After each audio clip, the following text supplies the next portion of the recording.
लेकिन सरसा जैसे संतों के लिए कानून सब कुछ है, संविधान सब कुछ है, भाईचारा सब कुछ है, इंसानियत सब कुछ है। लेकिन लगातार डेरा सच्चा सौदा के ऊपर जिस तरह की साजिशें रची जा रही हैं, ये बड़ी तकलीफ का विषय है। मैं देश के प्रधानमंत्री से, देश के होम मिनिस्टर से, अमित शाह जी, आपसे मांग करता हूं कि मेरी समझ में बाबा जो संत गुरमीत राम रहीम है, वो आज अगर जेल में बैठा है तो वो आज जेल में साजिशों के कारण बैठा है, साजिशों के कारण बैठा है। उनको जो पैरोल मिलती है, उसकी पैरोल पे भी श्रोमणी गुरुद्वारा प्रबंधक कमेटी को तकलीफ है। क्यों तकलीफ है? 15, 16, 17, 18, 19, 20, 21, 22, 23, 24, क्या प्रदीप कलेर जी 10 साल का डिले एक्सप्लेन करेंगे? क्या प्रदीप कलेर जी 10 साल तक चुप क्यों रहे? मैं तो ये मांग करूंगा कि ये प्रदीप कलेर ने एक बहुत बड़ी साजिश रची है हिंदू सिख भाईचारे को लड़ाने के लिए। बाबा जी, वैसे तो एंटी टेररिस्ट फ्रंट इंडिया हमेशा आतंकवाद के खिलाफ, खालिस्तान के खिलाफ, पाकिस्तानी टेररिस्टों के खिलाफ, बब्बर खालसा जैसे आतंकवादी संगठनों के खिलाफ, या देश की जो भी पीस को लांबू लाने का काम करते हैं, आग लगाने का काम करते हैं, राष्ट्र की पीस के लिए खतरा है, चाहे उसमें अमृतपाल सिंह रहा हो, जरनैल सिंह भिंडरावाला की मुहिम रही हो, जगतार सिंह हमारा एंड पार्टी रही हो, जिन्होंने बडैल जेल जैसे ब्रेक केस किए, जो तिहाड़ से जो है फिर चंडीगढ़ आने की साजिश रच रहे थे, जिनको मेरे एंटी टेररिस्ट फ्रंट इंडिया ने, वीरेश शांडिल्या ने खुद पिटीशन डाल के उनको रोका। मैं पिछले 2, 4, 5, 7 दिन से देख रहा हूं कि फिर डेरा सच्चा सौदा को और डेरा सच्चा सौदा प्रमुख संत गुरमीत राम रहीम को, हालांकि मेरी बात पर फिर सवाल उठेंगे मीडिया। जब भी मैं किसी खालिस्तान मूवमेंट के ऊपर भी बात करता हूं तो मीडिया मेरे से बोलता है कि आप डेरा समर्थक हैं। मैं डेरा समर्थक नहीं हूं। मैं सरसा डेरा सच्चा सौदा का कभी नामदान भी नहीं लिया। मैं इंसानियत, बस यही अपराध मैं हर बार करता हूं, आदमी हूं, आदमी से प्यार करता हूं। आज फिर वही एंटी टेररिस्ट फ्रंट इंडिया और विश्व हिंदू तक फिर वही चीज दोहरा रहा है कि मुझे एक बात बताओ कि इस दुनिया में बड़े बड़े संत महापुरुष आए हैं, किसने वेश्याओं की शादी करके, किसने भारतीय सेना के लिए लाखों यूनिट खून इकट्ठा किया? 30-35 साल पहले से मैं देख रहा हूं डेरा सच्चा सौदा प्रमुख को। उस टाइम तो ना उनके ऊपर एलिगेशन थे, ना उनके ऊपर साध्वी योग रेप के केस थे, ना ही उनके ऊपर कोई हत्या के एलिगेशन थे। उस वक्त से वो सेवा कर रहे हैं, लोगों की बुराइयों को हटवाना, लोगों की शराब हटवाना, लोगों को मांस से दूर रखना, पराई स्त्री को बहन बताने की शिक्षा देना। और मैं समझता हूं कि जितने समय से मैं संत गुरमीत राम रहीम को देख रहा हूं, अगर लास्ट 22-24 साल से भी मैं बात कहूं कि मैं उनकी हिस्ट्री को, उनके इतिहास को 25 साल से देख रहा हूं, पढ़ रहा हूं, कभी मौका लगता है टीवी पे उनका सत्संग भी सुनता हूं। जब से सोशल मीडिया आता है तो किसी ना किसी रूप में सामने आते हैं। मैं नहीं समझता कि उन्होंने, जब से मैं उनके संपर्क में आए, मैं उनको देख रहा हूं किसी चीज को फॉलो करना, तो मैंने नहीं देखा कि कभी किसी उन्होंने इष्ट के खिलाफ, किसी देवी देवता के खिलाफ, 10 गुरुओं के खिलाफ कोई इस तरह की बात कही है कि जिससे समाज में भाईचारा खंडित हो, हिंदू सिख भाईचारा खंडित हो, हिंदू मुस्लिम भाईचारा खंडित हो, हिंदू ईसाई भाईचारा खंडित हो। लेकिन लगातार डेरा सच्चा सौदा के ऊपर जिस तरह की साजिशें रची जा रही हैं, ये बड़ी तकलीफ का विषय है। मैं देश के प्रधानमंत्री से, देश के होम मिनिस्टर से, अमित शाह जी, आपसे मांग करता हूं कि मेरी समझ में बाबा जो संत गुरमीत राम रहीम है, वो आज अगर जेल में बैठा है तो वो आज जेल में साजिशों के कारण बैठा है, साजिशों के कारण बैठा है। उनको जो पैरोल मिलती है, उसकी पैरोल पे भी श्रोमणी गुरुद्वारा प्रबंधक कमेटी को तकलीफ है। क्यों तकलीफ है? क्या वो पैरोल मिलने के बाद अमृतसर आते हैं? क्या वो पैरोल मिलने के बाद अपने बठिंडा डेरे में जाते हैं? क्या वो पैरोल मिलने के बाद सरसा एक बंदिश लगा दी? हालांकि बरनामा डेरा के पास जाते हैं जो यूपी में है। हालांकि पैरोल के ऊपर, पैरोल आपका that is legal right, manual के अनुसार आपको पैरोल मिलती है। पैरोल देश के हर कैदी को मिलती है। सजा कम होना, 15 अगस्त में सजा कम होना, रिमेंड मिलना, छुट्टियों मिलना, हर चीज जो है आपकी जेल मैनुअल के अंदर लिखी हुई है कि बंदी के साथ, कन्विक्टेड के साथ आपने किस तरह का सरकार ने बिहेव करना है। कोर्ट का, जब तक कोर्ट किसी को सजा नहीं करती दोषी देके, तब तक वो कोर्ट उसकी केयर टेकर है, तब तक। और उसके बाद उसकी care taker government of state government है या कंसर्न गवर्नमेंट है, चाहे वो सेंटर की है, चाहे वो जिस स्टेट की भी है। तो जिस तरह संत गुरमीत राम रहीम को बदनाम करने की साजिशें चल रही हैं, हालांकि हत्या का मामला हो, रेप का मामला, सब सब जुडिस है। ऐसा नहीं होता कि सेशन कोर्ट के फैसले हाई कोर्ट में नहीं बदलते, हाई कोर्ट के फैसले सुप्रीम कोर्ट में जाके रिवर्ट नहीं होते। तो आज मैंने आज विषय पे प्रेस कॉन्फ्रेंस बुलाई है, वो बड़ी इंपॉर्टेंट विषय है। वो इंपॉर्टेंट विषय है एक प्रदीप कलेर नाम का आदमी, जिसका आज भी परिवार डेरा सच्चा सौदा के वहां सरसाट डेरा में रहता है। और 2015 में जिस तरह की बेअदबी की बात हुई, 2015 में 4-5 एफआईआर दर्ज हुई। उन एफआईआर के अंदर डेरा सच्चा सौदा प्रमुख के आदमियों की उनकी साजिश बताई गई। आज तक जिस तरह एक आम आदमी पार्टी के विधायक है जो पहले आईजी रैंक के अधिकारी थे, उन्होंने भी लगातार मांग कर रहे हैं कि मेरी रिपोर्टें खोलो, लेकिन जो फरीदकोट वाली बात है इसको लेके सीबीआई भी जांच कर चुकी है। इसको लेके सीबीआई साइंटिफिकली इन्वेस्टिगेशन भी कर चुकी है, कॉल डिटेल्स भी चेक कर चुकी है। कहीं भी मैं समझता हूं जो मेरे को पास फीडबैक है, जो मेरे पास जानकारी है, उसके मुताबिक कहीं भी डेरा सच्चा सौदा से जुड़ा कोई व्यक्ति, चाहे वो डेरा से जुड़े व्यक्ति हो, बाबा जी के अनुयायी हो, बाबा जी के श्रद्धालु हो, या डेरे की उनकी बेटी बनी हुई हनीप्रीत हो, मैंने नहीं कहीं पढ़ा। और मुझे आई थिंक याद है कि एक क्लोजर रिपोर्ट जो है सीबीआई ने मोहाली कोर्ट में दी थी कि बाबा जी या उनके लोग इन्वॉल्व नहीं है बेअदबी में। और मैं एक बार फिर रिपीट कराना चाहता हूं कि बाबा जी सभी धर्मों का आदर करने वाले व्यक्ति हैं। जितनी बार मैंने देखा है, उनको सुना है, मिला हूं, वो व्यक्ति एक इंसानी रूहानियत है। वो इंसानियत की पूजा करते हैं। तो तभी वो वेश्याओं को बेटी बना के विदा करते हैं, तभी वो भाईचारे का पाठ पढ़ाते हैं, तभी वो सेना के लिए खून देते हैं। कहीं भूचाल आ जाए वहां जाके गांव के गांव बसा देते हैं, कोई गंदगी में नालों में नालियों में बढ़ के दिखाए। तो अब मुझे जो जानकारी मिली है, डेरे से जुड़ा एक व्यक्ति जो किसी टाइम में पॉलिटिकल विंग का नेशनल प्रेसिडेंट था सरसा में, mister Pradeep Kaler I think. तो प्रदीप कलेर बाबा जी ने, मुझे पता चला कि कुछ समय पहले जो पॉलिटिकल विंग था वो उसको डिस्ट्रॉय कर दिया, भंग कर दिया कि अब कोई यहां पॉलिटिकल एक्टिविटी नहीं होगी। तो वो इस तरह की बातें भी मीडिया से पता चली। तो मुझे पता चला है कि 2024 में, फरवरी 2024 में बेअदबी को लेकर प्रदीप कलेर ने एक स्टेटमेंट दिया, 164 का बयान दिया, और उस 164 के बयान में अपनी जान को भी खतरा बताया और हनीप्रीत के ऊपर एलिगेशन लगाया कि उसके इशारे पर बेअदबी हुई। 15, 16, 17, 18, 19, 20, 21, 22, 23, 24। क्या प्रदीप कलेर जी 10 साल का डिले एक्सप्लेन करेंगे? क्या प्रदीप कलेर जी 10 साल तक चुप क्यों रहे? वो गुरुओं का ये सम्मान करते हैं। मैं तो ये मांग करूंगा कि ये प्रदीप कलेर ने एक बहुत बड़ी साजिश रची है हिंदू सिख भाईचारे को लड़ाने के लिए। बाबा जी तो बाद में आएंगे, बाबा जी से किसको खतरा होगा? बाबा जी तो इतने साल से जेल में बैठे हैं, जितनी बार भी छुट्टी लेके आए हैं पीसफुली आते हैं, पीसफुली चले जाते हैं, आते हैं, शांति का संदेश देते हैं, भाईचारे का संदेश देते हैं।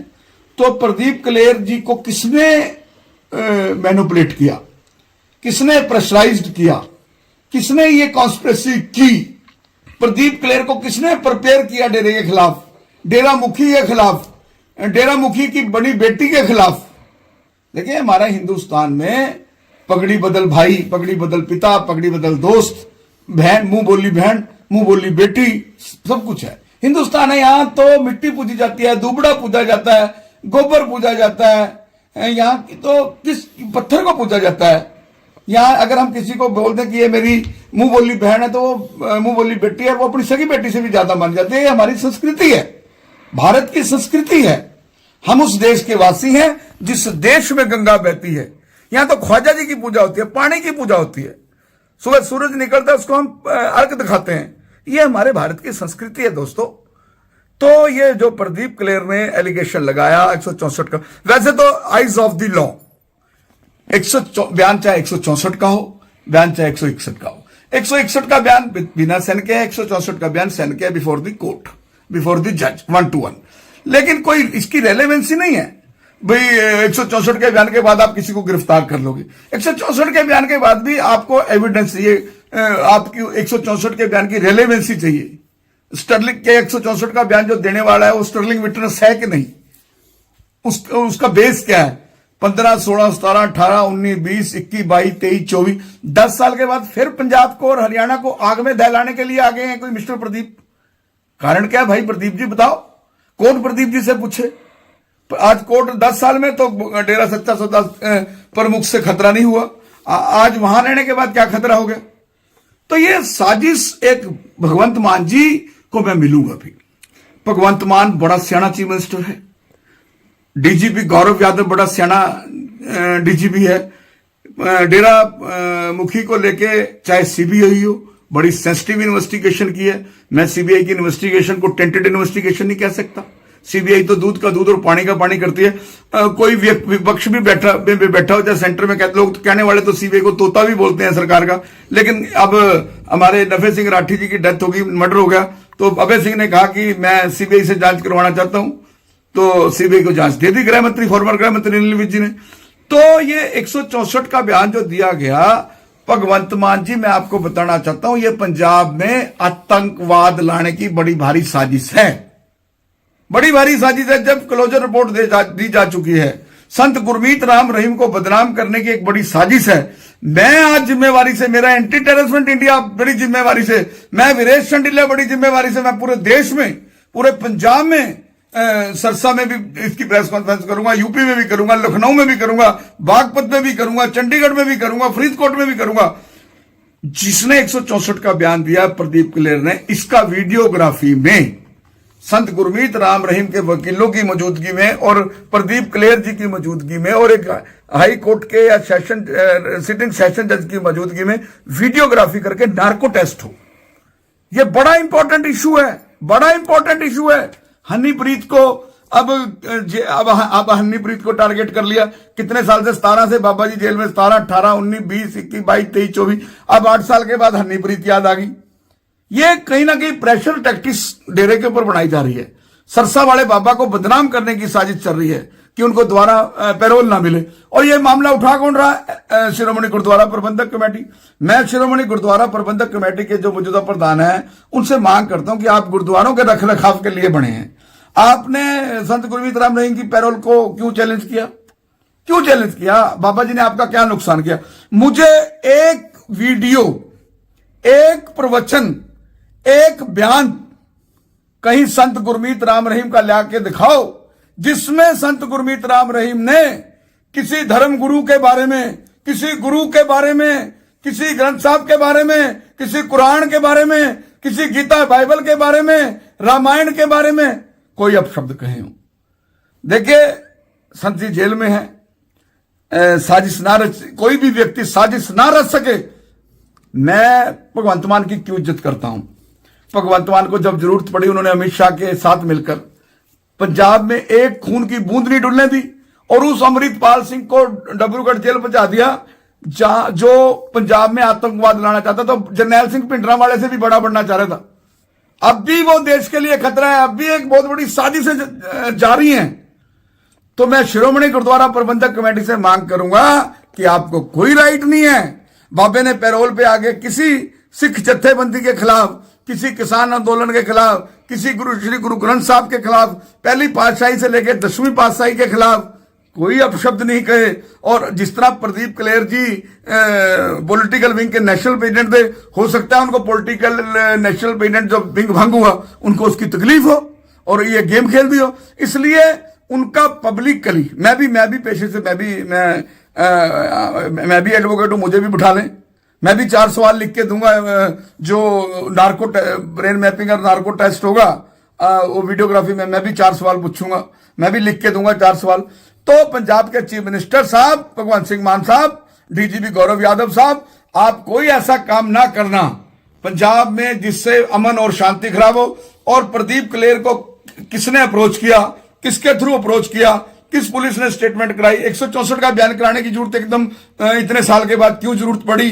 फिर सीबीआई की क्लोजर रिपोर्ट के बाद भी सीबीआई इसकी 164 के बयानों की क्यों जरूरत पड़ी? ये सारे कंटेंट्स डीपली स्टडी करने की जरूरत है, क्योंकि लोकसभा चुनावों से पहले संत गुरमीत राम रहीम के खिलाफ बोलना, उनकी मुंह बोली बेटी हनीप्रीत के खिलाफ साजिश रचना, डेरे के ही एक व्यक्ति जो नेशनल विंग का प्रेसिडेंट था उसकी 164 की स्टेटमेंट करवा के डेरे को ही बदनाम करना एक बहुत बड़ी गहरी साजिश को दर्शाता है। क्योंकि मैं राष्ट्रहित हितैषी हूं, मैं राष्ट्रभक्त हूं, मैं पंजाब से प्यार करता हूं, मैं देश की आवाम से प्यार करता हूं, मैं आतंकवाद के खिलाफ डटकर लड़ता हूं, मैं खालिस्तानियों के खिलाफ डटकर लगता हूं।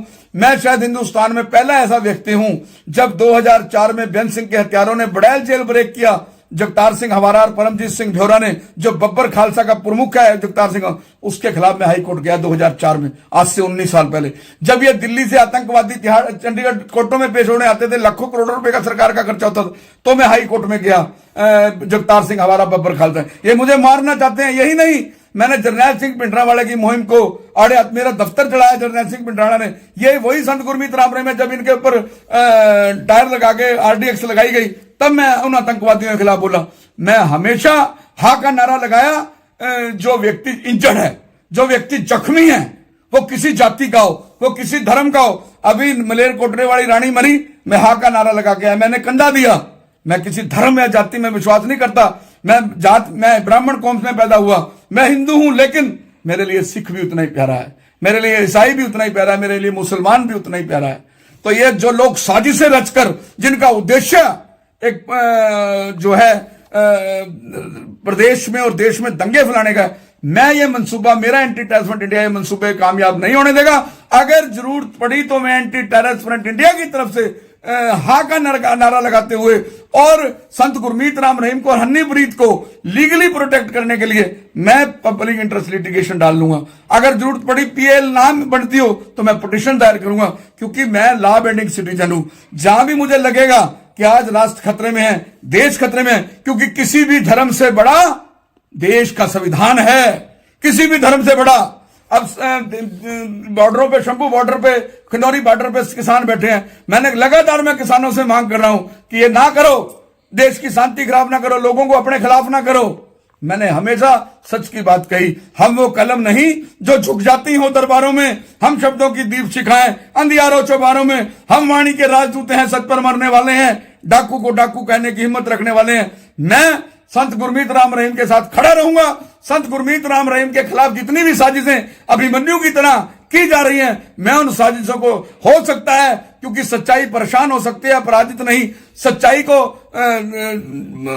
बाहर निकालने के लिए समय लगता है, क्योंकि झूठ ताकतवर होता है, उसको सच को साबित करने के लिए टाइम लगता है। देखिए भगवान राम के खिलाफ कितनी बड़ी साजिश हुई। 14 साल जहां बनवास होना था, राज तिलक होना था, सैकड़ों में बनवास करवा दिया गया। और 14 वर्ष किस तरह जो है उन्होंने माता सीता की लड़ाई लड़ी। तो इतिहास उठाकर देखो, मैं जो तिलक लगाकर बैठा हूं, गुरु तेग बहादुर की देन है। जो हिंदू आज जिंदा है, सनातन जिंदा है, वो 10वें गुरु की बख्शीश है। 10वें गुरु ने अपना सब कुछ वार दिया। तो मैं सिख भाइयों से भी, पंजाब के सिखों से भी अपील करूंगा कि वो इस तरह की राजनीतिक बातों में आकर पंजाब का, देश का, हिंदू सिख भाईचारे का माहौल खराब ना होने दें। ये वही संत गुरमीत राम रहीम है जिनका वर्ल्ड रिकॉर्ड है गिनीज बुक में। जितने काम उन्होंने जनहित में उस व्यक्ति ने किए, चाहे आंख दान है, शरीर दान है, ऑर्गन्स हैं, किडनी है, क्या क्या चीजें मैं गिनवाऊं। इस तरह के व्यक्तियों को इस देश में साजिशों का शिकार होना पड़ रहा है। इस तरह के व्यक्तियों को जो है इस देश में पैरोल उनकी चैलेंज की जाती है, जबकि एक भी पैरोल का उन्होंने मिसयूज नहीं किया। धन है, उसके बावजूद भी इस देश में कानून से बड़े बड़े अपने आप को लोग बैठे हैं जो कहते हैं कि कानून हमारी पॉकेट में, कानून हमारे लिए कठपुतली है। लेकिन सरसा जैसे संतों के लिए कानून सब कुछ है, संविधान सब कुछ है, भाईचारा सब कुछ है, इंसानियत सब कुछ है।